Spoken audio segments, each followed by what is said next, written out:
been wanting to speak about this for a while, and the first thing my girl said to me when I said I wanted to speak about this what is the purpose of my video,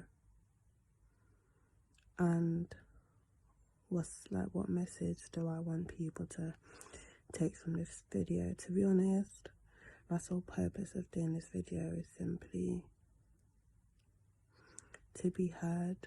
I'm over the notion of doing this video thinking that people will understand me, my decisions, my life, because no one ever will. I know people are gonna scrutinize me on social media, and that's fine. I've also come to terms with that, but at this moment in care, at this moment in time, I just don't really care anymore, because I feel like 2 years is such a long time for a person to be hidden. So at this moment, I just feel like I'm gonna burst. It's just affected me in so many ways, and I just can't hold it in anymore to protect people that probably wouldn't protect me if there was a reverse. So when I met the person that you guys know as Burna, it was about 2 years ago. He DM'd me, and I didn't reply to the DM. It took about a week for me to reply. One of my girls actually persuaded me to reply, and so I did, unwillingly. He was sweet, he was funny, we exchanged numbers, and he invited me to his pop-up shop thing, whatever, meet and greet thing, whatever. So I went there not really knowing what to expect. So I went, I met him. I feel like what he made me feel like when he saw me was just kind of like a love at first sight type thing. Instantly he just gravitated towards me. He was very sweet. It's like he had known me for years. And although I liked that, I was very hesitant because I've kind of vowed to never date anyone in the industry. So I kind of just took it all with a pinch of salt, and yeah. So over the next week or two, I started to fall for him as well, simply because for the first time I met someone whose words actually matched their actions. So not only would he tell me like he loved me and other personal things, he actually showed me, this is somebody that always wanted me around. This is somebody who I basically moved in. I was staying at his weeks at a time. I wasn't going home to my parents. And he just never wanted me to not be there. He was always so affectionate, so loving, so caring. Always wanted me to be comfortable. He wanted me to follow him everywhere. I was with him at all his shows. Just everywhere he went, I was basically just there with him. And I liked that, because for the first time I felt somebody needed me for comfort and support. And usually I feel like I'm the dependent one. So to meet a guy that was dependent on me to a certain extent, and so caring and touchy-feely and just so openly emotional and expressive of his feelings, was such a breath of fresh air, and I just loved it. Started to fall for him. Like I said, he was falling for me from what he was showing me, and you know, we loved each other, whatever. Things were great up until November. I think he had to go to Nige because obviously Christmas season is quite busy, so he had a lot of shows to do and stuff. So I remember the last night I saw him before he left, I was crying. He wiped the tears off my face, and he just told me how he loved me and then that he'll be back. So I was happy with that. I had like a bit of sweet feeling and my heart sunk because I just kind of knew that from that moment on things wouldn't be the same. I don't know why I thought that, but I did. But I just said, you know what, it's cool, whatever God wants done, so it will be. So he went back to Niger, and I think I just kind of moved back home type thing. But we'd always stay in contact. He'd call me every day, he'd message me every day, always on FaceTime. It was fine, like he was keeping to his word, which was nice. But randomly, I couldn't get in contact with him. I think it got to like mid-December or something. I couldn't get in contact with him. I was starting to get worried. Finally, after 2 weeks, he reached out to me, told me he'd been sick in hospital and he'd been going through some complications and stuff like that. Obviously, I'm in London and there's not much I can do. But I know that it just placed a great strain. He used to say to me, I don't know what this is that we got going on, but like, I like it. You're gonna be my wife. I'm gonna marry you. You're gonna have twins. You're my sweet salon jollof. That's what he used to call me, and it just, you know, he made me feel special. So obviously, he was just reinforcing all of that. But anyway, things from that December on were just a bit weird. Obviously, I wanted to come to Nigeria, but the people around him know what Burna's like when he's with me. Like, he doesn't ever want to do anything. He'd rather just chill with me than literally leave the house to do any sort of responsibility regarding music or whatever. So they were strongly against me coming to Nigeria anyway, which was fine because I had work as well. I remember me and him used to go back and forth. We were so desperate to see each other, and it was just like a really hard time for us. We had a big argument because the thing about me is I'm just like your typical girl. I just thought he was making excuses, but I just learned now that he wasn't, but that's fine. So anyway, we had a big argument and things went the same, they were a bit shaky, and I can't remember correctly, but I just feel like we just stopped talking to each other as much. But I just kind of kept faith because I was thinking, you know what, I'm not even going to stress myself. Like, I know you. I'm going to see you soon, so whatever. So, I think it was January, end of January. I go on social media, boom, I see Burna Boy is in a relationship with so-and-so. As in, I've never cried so hard in my life. Like, it felt like my heart was ripped out my chest. I literally collapsed and I cried for days, probably even weeks. Like, I cried my heart out. Imagine the last time you saw someone, they were going away and they were telling you how much they love you, and you know, they were supposed to come back. You had like an argument or whatever, and then the next thing they're dating so and so. I feel like the thing that hurt me the most about that as well is when I first met him, he always used to emphasize on how much he just loved black women, African women. He makes me feel so good to the point, I cut my hair recently. I didn't even wear makeup to go see him. He loves my short hair. He's always just telling me how beautiful I am. He just really helped boost my self-confidence in ways I didn't even think were possible. And I just love that about him. He just saw me for me, and he just loved me naturally, and I just have never had that before. So it's just, anyway. So yeah, I found out he was in a relationship with so-and-so. Crushed me, completely crushed me. So, I mean, I wasn't really gonna sit around as well. I flew out. I went to Nigeria in March. Obviously, I think he was back in Nigeria by that time as well. So obviously we were still in contact with each other. Like, he'd be messaging me and obviously I'd be giving attitude and whatever.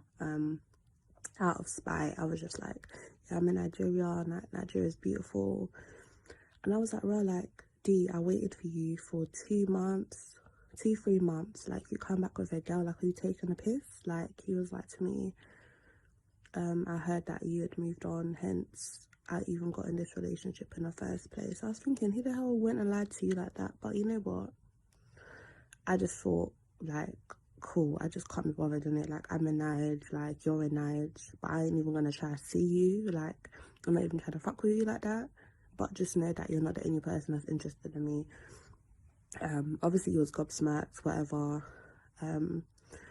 I feel like as well the reason why me and him got along and the reason why he likes me is because at the time I was quite innocent, quite naive. I don't really like my personal business being on social media. I was never in his face. I was never acting like a fan. Like, I just treated him like a normal human being. And I feel like he just loved that. I remember he used to say to me, like, why do you love me? Like, why don't you go and be with like a lawyer or a doctor? Like, why do you love me? And at the time, I just couldn't explain why I loved him. But I mean, I know now, like at the time, I just had a strong feeling and I couldn't explain my love for him type thing. But now I just know it's because he was different. The way it made me feel about myself, how caring he was, how touchy-feely he was, how sensitive he was behind closed doors. Like, I love that about him. He was just perfect. Perfectly imperfect, but perfect for me. To the point where people around him were very cautious of me, and you know, they were just thinking like, "Well, like, where's this girl coming from? Like, how come you guys have gotten so close so quickly? You guys are always together. Like, she's always at your shows. You're going here, she's there with you. Like, what is it about this girl?" And we just couldn't explain it. We just used to stare at each other, laugh, and just kind of like awkwardly laugh and just kiss or whatever. Like, it was, I can't even explain how magical all that felt. Seriously, guys. Anyway, so Nigeria, I was only in Nigeria for about 2 weeks. I left Nigeria, came back to London. I literally refused to speak to him, like, since that last conversation we had in Nigeria. I just kind of thought, like, you're lying. I was never in a relationship. I was waiting for you and you played me, and that's cool. So I think from like March or April, we didn't speak till May, when he reached out to me again, just like begging me to come and see him. And so I went to see him. I knew what was going on, but to be honest, at that point, I just thought that this relationship was fake anyway. Like, I just thought there's no way this boy is gonna go and date someone like that, only because of the things that he's told me about his ideal woman. Just knowing how he's so in tune with his African heritage and his love for black women. I just thought, you know what, this is a publicity stunt. I didn't even care. Went to see him. The biggest regret I have is never addressing the issue. I just kind of, we both didn't address the issue of this thing that came out in public. We both saw each other, and it's like two kids that have been separated. We just ran to each other and kind of resumed things as normal, basically. Long story short, for the past 2 years, we've never stopped seeing each other. It's just been like an elephant in the room that we choose not to discuss. And we just kind of go about things like it doesn't exist. And I know some people are thinking, how do you even manage to do that? But I can't even explain how, but I have. And I just was in love. I've been in love for 2 years. Like, I've really been in love for 2 years, and I've been seeing him for 2 years, and just always around in the background somewhere. And like, and people are aware of me, but it's just like, people close to him are aware of me, but it's just unspoken of. Like, it's like I said, an elephant in the room. Sometimes I lay next to him and I go on UK Gossip TV and I just see the charade on social media, and I don't even know how that makes me feel. It just makes me feel cold. I blocked it out because he would just always tell me how he always come back to me and he loves me and I'm his baby and he's never ever gonna leave me. And like I said, me thinking that this relationship is fake just kind of didn't really help the situation, because in the past 2 years he has never ever mentioned the person I see him publicly with on social media to my face. That person doesn't even get acknowledged. It's like she doesn't even exist in our world. There's so much more I could go into detail about, but I can't expose everything, because no matter what I say, people are still gonna judge. So I love D. And I know this video is probably D. I'm just tired of protecting you. I've got feelings too, and you can't always have your cake and eat it. Seeing you in secret for so long has literally been so detrimental to my mental state, to the point where I've lost friends, and I know that I have a part to play, and I see him willingly, and it's my choice, but you guys will never understand what it feels like to be in my shoes. Especially when I feel like we just can't stop seeing each other. My main purpose for making this video is because over the past 2 years as well, I've been able to give anybody a chance. I've just been so sucked up in D and seeing D and making sure he's okay, that I've kind of just neglected my own relationships and possible things that could have blossomed. I've just been so stuck in that secrecy that it's just fucked me up mentally, and I just want to break that cycle. I don't want to do it no more. I didn't do this video to hurt you. I know it will hurt you, because as far as you're concerned, me and you are on good terms, but I can't do this anymore. I don't want to really address it with you, because I feel like it's just such an elephant in the room, and 2 years is such a long time for me to bring up all these feelings of resentment and hurt. But although I love you, seeing you hurts me even more, and it breaks me every time I see you. So I'm sorry, but this is how I'm feeling right now. And you guys can judge, you guys can crucify me, you guys can call me a side chick, but until you're in my position, you'll never know. Trust me. As well, I'm not gonna, I know people are gonna be like, oh, you're doing this for clout and stuff. Like, I feel like, I have more to lose doing this video than I do if I just kept quiet, because this is somebody that's so loving, so caring, that takes care of me and gives me everything I want just to make sure I'm comfortable. But then usually I just think to myself, at the expense of what? My sanity? Like, so I'm not doing this for clout. I've built up my fan base for 2 years. I've been very private for 2 years. I'm not doing this for money, because like financially I've been so stable working and just having someone provide for me.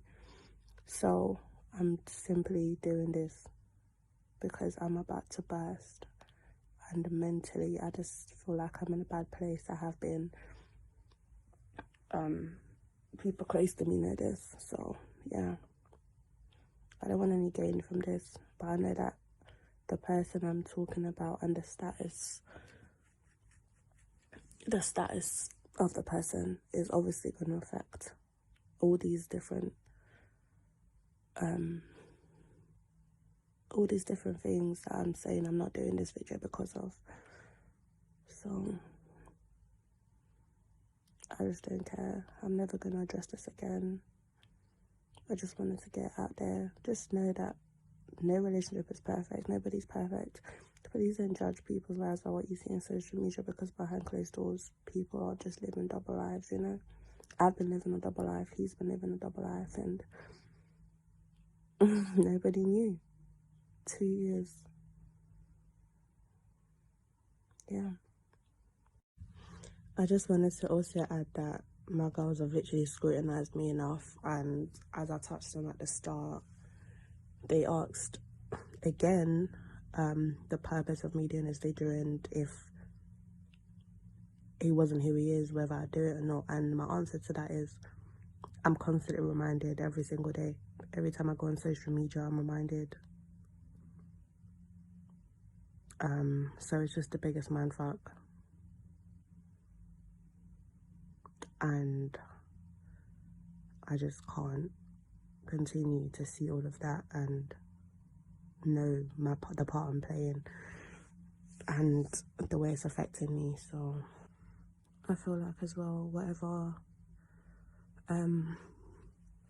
said about me after this from management or whoever, like, we both know what it was or what it is.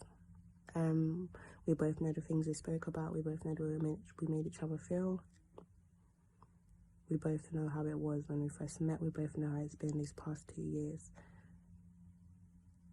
So regardless of what's said, I know the reality I've lived, and I know the way my relationship with you has been, and nobody can take that away from me.